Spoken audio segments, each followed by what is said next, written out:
जो वेतनाचा करार आहे 1/1/2024 पासून प्रलंबित आहे. जवळपास 16 महिने पूर्ण होत आलेले आहे आणि याच्यासाठी आमची जी प्रातिनिधिक संघटना आहे रेमंड कामगार संघ आणि व्यवस्थापनासोबत त्यांची चर्चा सुरू होती, पण आतापर्यंत काहीही तोडगा निघालेला नाही. त्याच्यामुळे सर्व कामगारांचा आक्रोश आहे आणि या आक्रोशामुळे 21 जुलैला संप पुकारण्यात आला आणि हा जो संप आहे हा कोणत्याही विरोधी पक्षाच्या संघटनेने पुकारलेला नाही आहे. हा कामगारातर्फे आक्रोशामुळे घडलेला हा संप आहे.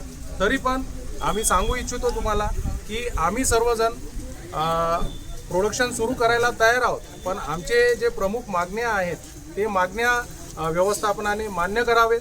विशेष म्हणजे जे पहिली मागणी आहे, मागच्या करारामध्ये 7,250 रुपये आम्हाला वाढीव वेतन देण्यात आलेला होता.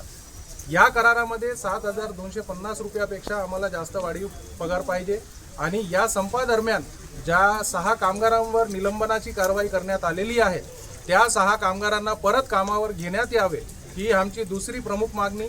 आणि संपाचा जो कालावधी झालेला आहे, आज जवळपास 5वा दिवस आज सुरू आहे, या संपाच्या कालावधीचा आम्हाला पगार पण देण्यात यावा ही हे असले आमचे 3 प्रमुख मागण्या आहेत.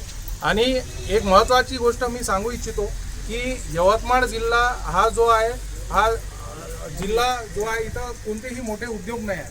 रेमंड ही सर्वात मोठी इथं फॅक्टरी आहे आणि या फॅक्टरीमध्ये जवळपास permanent worker, junior staff, senior staff आणि कॉन्ट्रॅक्ट लेबर पकडून जवळपास 3,000 लोक डायरेक्टली इथं एम्प्लॉईड आहेत आणि त्यांच्यावर अवलंबून त्यांचे परिवार आहेत आणि यवतमाळची जे बाजारपेठ आहे ते पण पूर्ण रेमंडवर अवलंबून आहे. म्हणून जवळपास 25,000 ते 30,000 लोक या कंपनीवर अवलंबून आहे. याचे गांभीर्य लक्षात घेणं आवश्यक आहे.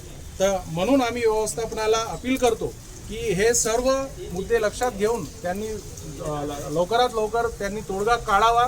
आणि जर आमचं म्हणणं तर हे आहे की हे तिन्ही मागणे जर लेखी स्वरूपात देत असन तर आम्ही आजच्या आज 26 तारखेला द्वितीय पाळीमध्ये आम्ही प्लांट चालू करायला तयार आहोत, हे आमचं म्हणणं आहे. काय नाव? माझं नाव राजू तांडरा, मी माजी कामगार प्रतिनिधी आहे निर्वाचित यवतमाळ. आप पानी में भीग रहे हैं, आप इधर आम्हाला सवय आम्हाला काही फरक नाही. कामगार आहे ना आम्ही. कामगारांची हाक मुख्यमंत्र्यापर्यंत पोहोचली पाहिजे.